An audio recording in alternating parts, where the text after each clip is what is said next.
Hello दोस्तों, मैं हूँ रोहित। फिर से स्वागत है आपका आपके यूट्यूब चैनल कस्टमर सॉल्यूशंस में। दोस्तों, आज का जो हमारा वीडियो होने वाला है वो इंडियन बैंक के इंड स्मार्ट पे हुए अपडेशन और कुछ चेंजेस के लिए होने वाला है। दोस्तों, आप जो देख रहे हो कि मेरे एक आई बटन आ रहा होगा, इस आई बटन में मैंने पूरा शो किया है कि आप कैसे इंड स्मार्ट में जो है लॉगिन कर सकते हो, कैसे आप उसमें बिना बैंक जाए या बैंक जाकर जो है आप उसको रजिस्ट्रेशन को फुलफिल कर सकते हो। तो मैं आज डिस्कस करने वाला हूँ कि इंड स्मार्ट में जो चेंजेस आए हैं या कुछ अपडेशन जो आया लेटेस्ट, कि आप पूरे उस इंड स्मार्ट एप्लीकेशन से अपने बैंक अकाउंट को एक्सेस कर सकते हो और सारी चीज़ें उसमें सुविधा पा सकते हो। तो दोस्तों, अगर आप नए हैं मेरे चैनल पे तो सब्सक्राइब करें मेरे चैनल को, लाइक करें मेरे वीडियोस को, और जो इंडियन बैंक में अकाउंट रखते हैं उनको वीडियो को शेयर करें। तो दोस्तों, बिना देर करे वीडियो को शुरू करते हैं। तो दोस्तों, सबसे पहले लॉगिन कर लेते हैं। लॉगिन करने के लिए आपको मोबाइल बैंकिंग के एप्लीकेशन पर जाकर लॉगिन करना होगा। उसके लिए आप फेस आईडी या एमपिन के थ्रू भी लॉगिन कर सकते हो। तो मैं फेस आईडी के थ्रू जो है लॉगिन कर लेता हूँ। फेस आईडी के लॉगिन करने के बाद आप देखेंगे इसमें लॉगिन हो गया है। तो लॉगिन होने के बाद आप देखेंगे इस एप्लीकेशन में आप टॉप बॉटम पे आएंगे। बॉटम पे देखेंगे आपके यहाँ पे लिख रहा होगा व्यू साइट मैप। यही आपका जो है एक तरीके से आपको हर एप्लीकेशन के आपको टॉपिक पे जो है ये आपको लेके चला जाएगा। ईजिली आपका जो भी क्वेरी होगी आपको इस चार्ट के थ्रू वहाँ पर आपको डायरेक्ट लिंक मिल जाएगा। आपको ढूंढने की ज़रूरत नहीं है। सपोज़ मैं पहले बताता हूँ कि इससे पहले इंड स्मार्ट से पहले जो हमारा जो एप्लीकेशन था इंडोसिस था, उसमें क्या बेनिफिशियरी को ऐड मोस्टली होता क्या है कि इंड स्मार्ट एप्लीकेशन या इंडोसिस एप्लीकेशन से क्या होता था, आप जो है इंस्टेंटली जो है बेनिफिशियरी को 10,000 तक से मैक्सिमम का अमाउंट जब भी भेज सकते हो जब वो आपके बेनिफिशियरी की चार्ट में वो ऐड होगा। तो उसके लिए आपको पहले पेमेंट उसको छोटा सा करना होता था, उसके बाद ही जो है वो बेनिफिशियरी ऐड होता था।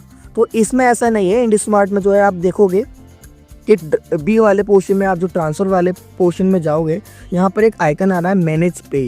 तो मैनेज पे पे आप जो है क्लिक कर सकते हो। जैसे कि आप देख रहे हो कि मेरे जो है ऑलरेडी जो है विद इन अ बैंक्स का मीनिंग ये होता है कि आपका जो है विद इन बैंक, यानी कि इंडियन बैंक के जो कस्टमर आपके बेनिफिशियरी होंगे वो यहाँ दिखाएगा। अदर बैंक्स में आपका होगा जैसे कि आपका अदर बैंक है, स्टेट बैंक ऑफ इंडिया है फॉर एग्जांपल, जो भी आपके पब्लिक या प्राइवेट सेक्टर बैंक्स हैं आप उन बैंक्स को जो ऐड कर सकते हो। सपोज़ मेरे कोई फ्रेंड का है जिसको मुझे 50 रुपये भेजना है, तो आप नीचे देख रहे होगे एड पे पे जाकर मुझे जो है उसकी जो है डिटेल्स को जो है ऐड कर लेना है। जैसे कि आपका उसका अकाउंट नंबर, उसका नाम, उसका जो निक नेम, और जितना हमको उसकी नॉर्मली को उसको डिटेल भेजना है, और उसका जो है आईएफएससी कोड, और उसका अमाउंट जो है हम इसमें जो है चूज़ कर सकते हैं कि हमको उसकी ट्रांजेक्शन की पर डे की जो है लिमिट कितना रखना है। तो आप जो है मैक्सिमम 5 लाख से लेकर आप कितना भी उसमें ट्रांजेक्शन लिख सकते हो।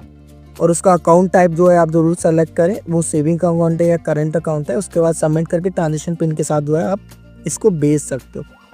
ठीक है, उसके बाद बात करते हैं कि इसमें जो दूसरी चीज़ है होता है जो है इसमें जो है, जैसे सपोज़ करो आप कहीं किसी और ब्रांच में आपका अकाउंट था और आप जो है उस ब्रांच में आप जा नहीं सकते, ताकि आप जो है आप पढ़ रहे हो या आप किसी फर्दर इस टेम्परेरी बेस पे आप वहाँ पर गए हो, तो इसमें जो है सर्विसेज में आप चले जाओगे। तो जैसे सर्विसेज में आप जा सकते हो, सर्विसेज में आपको लिख रहा होगा कि चेंज होम ब्रांच। अब इसकी हेल्प से जो है होम ब्रांच भी चेंज कर सकते हो। तो देखते हैं कैसे कर सकते हो। चेंज होम ब्रांच में जाना पड़ेगा। आपको कोई भी अकाउंट सेलेक्ट कर लीजिए। जैसे कि मैं अपना एक सेविंग अकाउंट सेलेक्ट कर लेता हूँ। सेविंग अकाउंट सेलेक्ट करने के बाद मुझे जिस इंटर ब्रांच से मुझे सेंड करना होगा उस ब्रांच का मुझे आईएफएससी कोड डाल देना है। आईएफएससी कोड डालने के बाद मुझे उसको सर्च करना है। सर्च करने के बाद ट्रांजेक्शन पासवर्ड डालने के बाद ये मेरा जो अकाउंट होगा वो जो है मेरा जिस बैंक में मैंने पहुंचाना होगा उसी बैंक में चला जाएगा। बट इसमें होगा क्या, आपका सिर्फ अकाउंट ट्रांसफ़र होगा। आपको जो सीआईएफ होगा वो फिर भी उसी बैंक में रहेगा जिस बैंक में आपका अकाउंट था। ठीक है, सीआईएफ ट्रांसफ़र के लिए आपको ब्रांच विजिट करना पड़ेगा। सीआईएफ ऐसे विजिट ट्रांसफ़र नहीं होती है, सीआईएफ के लिए आपको ब्रांच ही विजिट करना पड़ेगा।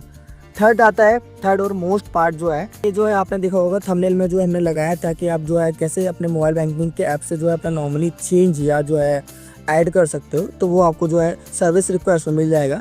सर्विस रिक्वेस्ट में जाने के बाद आप देख रहे होगे कि यहाँ पर सर्विस रिक्वेस्ट में जाने के बाद ये है नॉमिनी का आइकन आ रहा है। नॉमिनी का आइकन जो है जिसमें आप देख रहे हो कि मेरे इतने सारे अकाउंट्स हैं जिसमें मेरी कुछ एफडीज़ हैं। आप देख रहे हो कि मेरे सेविंग अकाउंट में तो नॉमिनी ऐड है जो कि ग्रीन दिखा रहा है, और मेरा जो अकाउंट्स हैं, जो मेरे जो एफडीज़ के अकाउंट है या तो मेरे जो दूसरे सेविंग्स अकाउंट है, डिपॉजिट की बात करें तो ये मेरे जो है एफडीज़ के अकाउंट है जिसमें नॉमिनी है या नहीं है। इसमें आप जो अगर आपका ग्रीन दिखा रहा है तो उसको आप उसमें चेंज भी कर सकते हो। चेंज कर सकते हो। जैसे कि मेरे इसमें है मैंने नॉर्मली बना रखा है, और जैसे इसमें नहीं है तो उसमें भी जाके प्लस के कॉन्टेक्ट में जाकर आप उनका जो है उनका नाम, उनसे रिलेशन, उनका डेट ऑफ बर्थ, उनका जेंडर को और उनका एड्रेस डालकर जो है उसमें नॉमिनेशन जो है बना सकते हो। तो सारी चीज़ें आपको इस एप्लीकेशन के माध्यम से मिलेंगी। और भी सारी चीज़ें हैं इसमें। अगर आप चाहते हो कि मैं इसमें आपको जो है एक एक कॉम्प्रिहेंसिव जो है वीडियो बनाऊं, तो मैं जो वीडियोस में बना दूंगा हर एक जो है टॉपिक को मैं डिस्कस करूंगा। तो देखा दोस्तों आपने, मैंने जो एप्लीकेशन के बारे में आपको बताया था कि सारी चीज़ें आप जो है अपने एक सिंगल हैंड मोबाइल एप्लीकेशन से सारी चीज़ों को एक्सेस कर सकते हो। इससे कि आपने देखा होगा आप छोटी छोटी चीज़ों के लिए ब्रांड विजिट करते हो, तो उन चीज़ों को अपना टाइम बचाने के लिए, सारी चीज़ों को जो है टाइमली अपना चीज़ों को सॉर्ट आउट करने के लिए आप जो अपने मोबाइल बैंकिंग से ही जो है सारी चीज़ें आप ईजिली सॉर्ट आउट कर सकते हो। तो दोस्तों अगर आपको वीडियो पसंद आई हो मेरी, तो लाइक करें मेरे वीडियोज़ को। हाँ, एक बार और, क्योंकि एप्लीकेशन में काफ़ी चीज़ें ज़्यादा हैं, ठीक है ना, जिसके लिए मैं एक नया ट्यूटोरियल वीडियो बनाने जा रहा हूँ, ठीक है दोस्तों। अगर आपके जो है किसी और बैंक में अकाउंट है तो कमेंट सेक्शन में मुझे जो है ज़रूर मेंशन करें आपका किस बैंक में अकाउंट है और किस बैंक के एप्लीकेशन के बारे में आप जानना चाहते हो। मैं उस एप्लीकेशन के बारे में भी आपके लिए 100% तो चाहूँगा कि उस एप्लीकेशन के बारे में भी मैं पूरी डिटेल्स के बारे में आपके साथ इस वीडियो को लेकर आऊँगा, ठीक है। अगर अच्छी लगी हो आपको मेरी वीडियो तो लाइक करें मेरी वीडियोज़ को, शेयर करें और सब्सक्राइब करें मेरे चैनल को। Thank you.